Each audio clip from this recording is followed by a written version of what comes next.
So I think first of all, we have to go back to Writer, you are very well known for teaching skills. Your students speak a whole lot about you. Miss Nigeria competition. I said, let's pick them up, let's take them back to Nigeria, and let's teach them a different kind of job.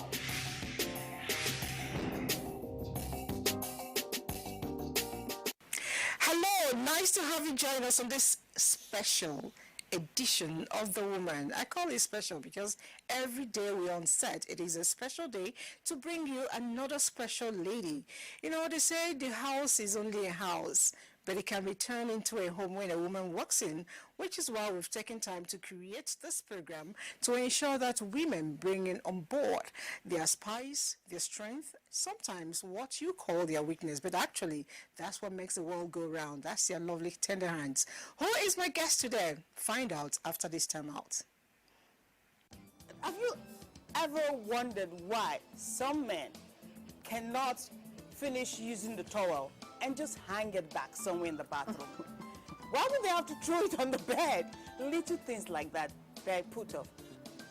Have you ever wondered why a grown man with a wife and kids will go to the toilet, the lavatory, to ease himself, to do number one, to pee, right? He takes his seat up, flips out that thing. The moment he starts peeing, he flushes the toilet, right? The toilet does its own bit. The flushing is done before the pee is done. And 10 liters of water is wasted. The pee is still there. Oh my goodness. He doesn't put the seat back down. He doesn't reflush. He doesn't wash his hands. He walks away. That's why I don't like shaking men, by the way. There's a particular thing we know many men to be very, very guilty of, and that's throwing their shoes and stockings all over. Maybe men are going to be better, not throwing it around, but they can just all that have those smelly feet and keep it for you in the living room. Women don't like it. It is The Woman, and we're right on time. I'm sure you saw a little bit of my guest. She is one woman whose voice has been heard for some time now. Years now, if you ask me, around the world of NAPTIP. She is simply known as Dame Chuli Oka Donley. Thanks for joining us. Thank you for having me. I am tempted to say you look pretty, you look beautiful, but I'm sure you're pretty, used to that, because the truth is, every day I see you, rather than going down, you keep adding. Let me start by asking, what's the secret? And you have the most lovely set of teeth. Thank you so much. Thank you so much. I'm blushing. Oh my God. I don't joke with what I eat, meaning I eat very healthy. I drink only water as much as possible. I try not to do soft drinks, sugary drinks and all of that. And most importantly, I do a lot of exercise. And I think the genes also has a role to play in all of this. Definitely. God actually sets it up rolling, and then our own is to do our little bit to perfect it. And I think beyond not joking with what you eat, the other things you've not joked with, the issues around women, I'm going to talk about that. But a lot of people, they see you fight for women who are being violated, women who are being trafficked, women, recently you've talked about rape, women who are being raped. But you don't really understand that this passion comes from your career. You're a lawyer. Tell me, what made you study law? As a matter of fact, I've always wanted to study law or journalism. But I opted for law at the end of the day. I always wanted to fight for justice. I don't like injustice, of any kind. And, even when I was in the university, I won the moot court competition, the Dean's first moot court competition in ABU. That was in 1990 when I graduated. And, since then, I just thought, there's no going back. I'd always wanted to when I was young, really. And I just thought it was something that I had to do. That's interesting, and it's good when people know what they want, where they're going to, and they actually toe their line. It makes you more fulfilled. But then, that's me assuming, do you think you're satisfied with what you've done? I'm Absolutely. I am satisfied with what I've done. As a lawyer, you don't think, one way. You don't think straight. You just think, you have different scenarios. What if you ask yourself questions? You push yourself, So it has made me to always think and act outside of the box. And therefore, when you think and act out of the box, you become more learned because you want to know. And then what do? You research, and in the process of researching, you're learning more and more. Yeah, so that's the good thing about law. A lot of reading, and I know when you were somewhere in the chamber, Anthony Igbene, you did exceptionally well. At a point, so you became the secretary to the state governor. That's Bayelsa. Yeah, I was the executive assistant to the Bayelsa state governor at the time, Chief Timi Prisilva. Yeah, I was his executive assistant for 5 years. Okay, you want to share the experience with us? It was a very good experience, I'd never really been to Bayelsa State. But you're from Bayelsa? I'm from Bayelsa, but I'd never really been to Bayelsa State, and when I got to Bayelsa, the people there, you know how it is, they were seeing it like, this is my state. Someone cannot come from outside come and get this exalted position. So there was a kind of subtle resistance, on their part. But at the time, they didn't really know who I was, where I was coming from. They didn't know the family I came from and all of that. But as time went on, when they found out who I was, where I was coming from, and they now started relaxing. But of course, I'm not someone to walk over. I'm a fighter any day, any time. I stood my ground and I said, hey, you know what? The fact that I don't live here doesn't make me a non-Bayelsan. I'm a Bayelsan and I have every right and privileges just like you do. And then the rest is history. And respected you and you worked very well. Of course, I tried to dig in on that a little bit. I got something that I was happy, digging into. When women do well, I feel is a personal honor to me. And speaking of women, you're also championing the cause of women who are violated, trafficking. That's the NAPTIP, the woman at the helm of affairs. Tell me, you've been there for a while. How has the experience been? I know at a point you told us that you had made about 800 or something cases. Let's share the experience for you. NAPTIP was solely inaugurated or established rather to fight all forms of human trafficking. But as time went on in 2015, the members of the House of Assembly, who were very impressed with what they saw NAPTIP do, decided that the best place to domicile the Violence Against Persons Prohibition Act was in NAPTIP because they were very sure we're going to do a very good job.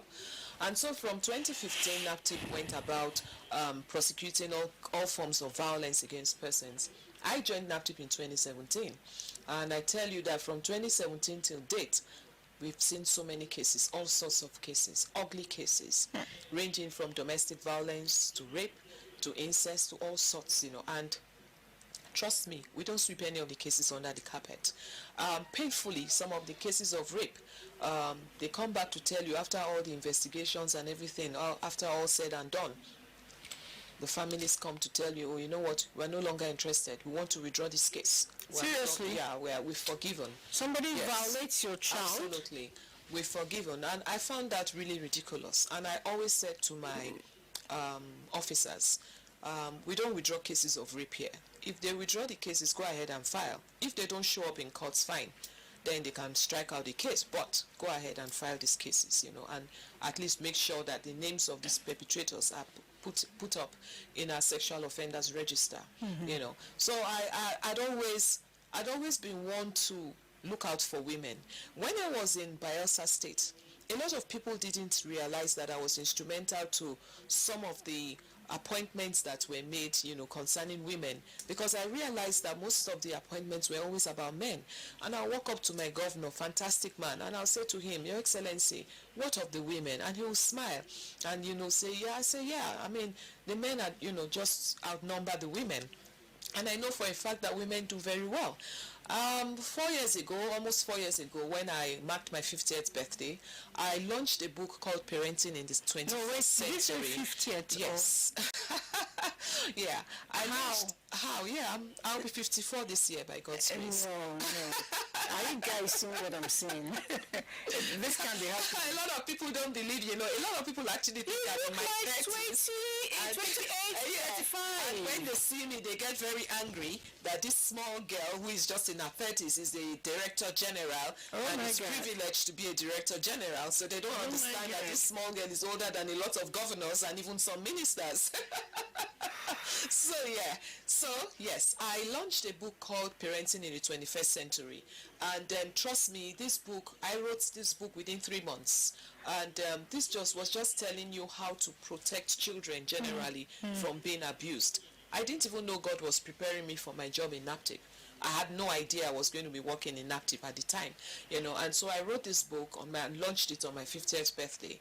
And the job I do today is pretty much just like reliving everything I talked about in my book, how to protect and prevent all forms of violence from happening to your children. And each time I go to give out little talks, I give parents a tip, because I realize that a lot of parents are very careless. You send your children to school with a driver, you don't have an adult female, you leave your children at home with lessons teachers, no adult supervision, you send your children for holidays wherever, and all of that. So many careless little acts that can be prevented. So I just take time to educate people, to tell them things not to do, concerning their children, whether be it a boy or be it a girl. So it's just it's just who I am. I've always been that kind of person. I want to know specifically, what are the challenges you face trying to execute this job, especially bringing back people from people who were forcefully, trafficked out, or people who went on their own but are stranded and want to come back home?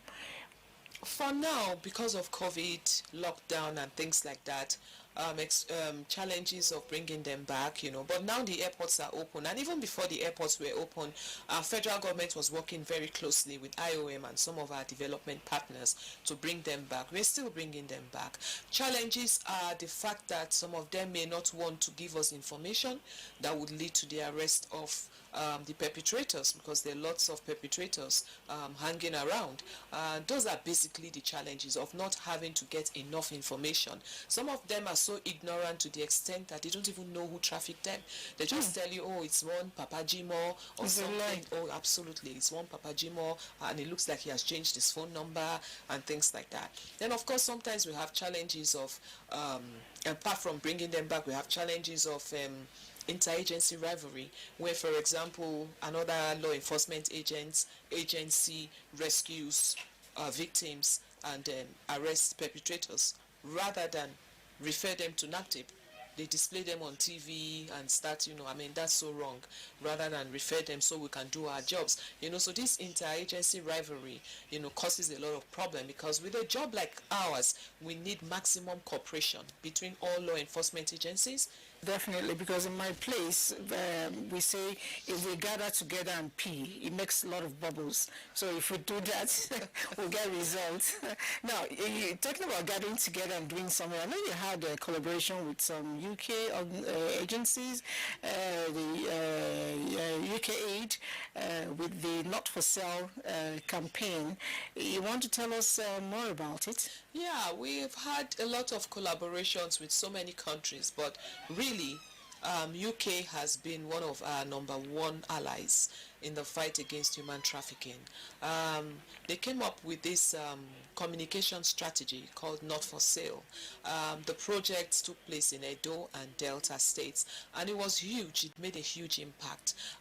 We had former victims, survivors, come out to speak of their experiences, some that were trafficked, some that were almost trafficked, coming out to tell girls like them that, look, it's not worth it. You don't need to go anywhere. I was trafficked, but I'm back, and look at what I'm doing today. I'm a baker. I have my shop. I'm doing very well. You don't need to go back. Some says, you know what? I was into painting and someone tried to traffic me, but I didn't go, and here I am today. You can likewise do the same. You don't need to go anywhere, because you're not a commodity. We are not for sale, because these guys don't mean well for us. they look at us as commodities, and they sell us into slavery at the end of the day. So it was a very good communication strategy. It was a very good campaign that went very viral. It was all over the social media as well. We had the hashtag "I'm not for sale" and all of that. So yeah, it was a very, very good and very successful campaign. You know, a lot of times when we talk about the children violation and all that, we lay a lot of emphasis on the girl child. Of course, we know they are vulnerable. But in more than one occasion, I've actually heard you say that the boy child is also vulnerable. I'm not contesting that, but I need you to, explain more on that. You see, when you lay too much emphasis on something, you miss out a lot. So it's always good to balance it and look, see between the lines. A lot of emphasis has been laid on girl child, but you're forgetting that they're boys as well. And then when you do not look closely at boys, you miss out a lot of things. They become very vulnerable. For example, you have a houseboy at home and you say, I have only male children, so it doesn't matter. But you've refused to think that the houseboy may be bisexual or he may be homosexual. And so you've exposed your boys to this guy because you're not paying attention on the boys. And so you don't ask questions that you should ask, or ask questions that you would usually ask the girls because you think the boys are safe. And trust me, there are lots of abuses. Boys are being abused on a daily basis. So we need to look closely at our boys just as we look at our girls. We shouldn't. Of course, somebody was telling me that if there is a lot of rape going on, it's because the women failed. And I was like, how did you get to that conclusion? He said, if the women had trained the boys well, I said, no, just say the parents failed. Because training is best done when it's together, which is why God did not assign it baby making to one person. But shifting base a little bit. Baby making, I know you have lovely children. Hello, Mom. Hi. Well, you'll be wondering why I said that, because I know you have an Elizabeth in the house. Okay, so how does it feel, being so busy and still being able to train your children? All the while I've known you for a while, from Biosat up until now, you have always been that doting mother, and I keep wondering, how does she manage to keep the home front going, keep the office going, and still manage not to look tattered? It's very easy because I'm really not running after little children. I've paid my dues. My son is 29 years old. He's a grown man. He's working. Even buying me recharge cards. Are you kidding me? How does it feel? Very good. To have your child actually said, absolutely fantastic. And my daughter is also grown. They are all graduates. They graduated so many years ago. My daughter is also a graduate. She's a musician. She also read law, but she's into music. And so I don't really have babies to worry about. My last child is 24, so I mean I'm just as free as the air. Yeah, and they're all on their own, doing very well, thankfully. And then we talk as much as possible, and we get together. I was going to ask you that. Does it ever end, being a mother? Does it ever end? Because the worries seem to get bigger even as they get older. It never ends, I mean, a mother is always a mother. And I always tell my children, sometimes when they think mom is a little bit hard, I tell them, you will always be my children. Even when you turn 40, 50, 60, I'll always be your mother. And it is my responsibility to make sure I put you right. So from time to time, I have to call you, I have to ask how you're doing, I have to tell you what I don't like, I have to tell you what I like. You need to put your children on the right track at all times. And when you call them, maybe probably there's you have to pass this order. Why did you do this? How do they react as adults? They just laugh because they know who I am. They know, oh, mommy has come again. They just laugh. I mean, my son is so mature, he doesn't get angry at all. I have never seen anything like that. My daughter, yes, can get angry. Oh, mommy, blah, blah, blah. But my son will just laugh and say, you know what? Leave mommy alone. Mommy. So he understands me better. And they just laugh at me, and they know that I mean well. They just know I mean well. That's how it should be. And I won't stop shouting anyway. No, don't ever stop. Whether they like it or not. Don't ever stop, because the fear of mommy shouts is the beginning of a certain kind of wisdom. Then you talked about Elizabeth, who is a musician. And Elizabeth told me that for your leisure time, you pretty much On the dance field. Oh wow, I love to dance. I've always loved to dance. Right from primary school, secondary school, I was the leader of the team, the traditional group. Primary, secondary, university, my friends just love to sit down and watch me dance. So you still dance up until now? I love to dance. Even in church, on Mother's Day, I dance. I love to dance. Yeah, I love it. Makes me so happy. When I'm dancing, I am really, really happy. There are two things I do, or three things I do that make me very happy. When I'm cooking, when I'm exercising, and when I'm dancing. Those three things make If me not for COVID, I would have given you a handshake. It looks like we have the same thing. I don't like to eat, but I like to cook. Me too. You know, so and it makes me happy. And when I'm cooking, Yeah. I am. Yeah. So when I'm cooking, I'm also singing and dancing in the kitchen. It's fun. Now, just before I leave you, I'd like to know, what would you say? Life is not always that smooth. I tell people, we look at a beautiful rose. It's beautiful, but surrounded it is always the thorns. You need to maneuver before you get to pluck the rose. What would you say, looking back, if you had a chance, you would have done it differently? More like regrets. Honestly, to be truthful, I'm not sure I have much of regrets because I would have wanted to be a lawyer, but maybe along the line I would have also done something I enjoy, like dancing. Professionally? Yeah, like dancing. I don't know which musician is listening. Where are they? Don't just see your hair. Like there is dancing. a potential dancer for you. Like you know? a dance drama. Okay. Yeah, I probably would have gone into acting, to do like my law on the side and my dance drama on the side, which is not too late anyway, because for me, there's no age limit when it comes to acting or dancing. Definitely. So yeah, so I probably would have done that a lot earlier. But I really can't sit back and say I have any regrets concerning anything. The only thing that made me so sad is the fact that I lost my mom, at an early age.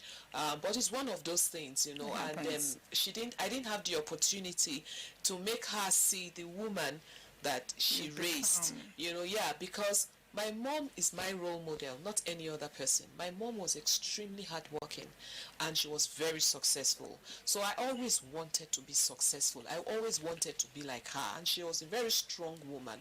My dad was a naval officer as well, and you can imagine the discipline and everything. My mom too was very strict, so they both together, they brought me up in a way that I'm really excited about. But I couldn't really do much because my mom died very early, and so that's just it. But otherwise, I'm not sure I can look back and say I had any regrets or I have any regrets whatsoever. I'm not really sure about that. You've actually done a whole lot recording success, on the book of the golden book, so to speak, for success. But then, what would you say is your aha moment, in the course of doing your job, especially with the NAPTIP? For me, when I get convictions, I'm excited. Yeah. That's a lawyer. Oh, yeah. It makes me so happy. In fact, I forget to eat.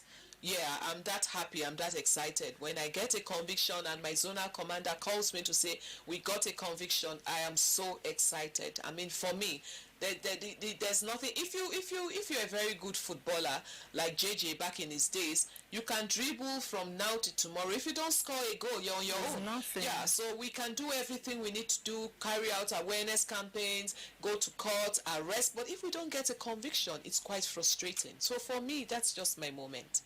Okay. Now I got it. Thank God I'm not a lawyer, because I'm not sure I want to convince anybody. Just before I go, in a very brief moment, I'd like to know, what is your philosophy of life? What would you want to be remembered for?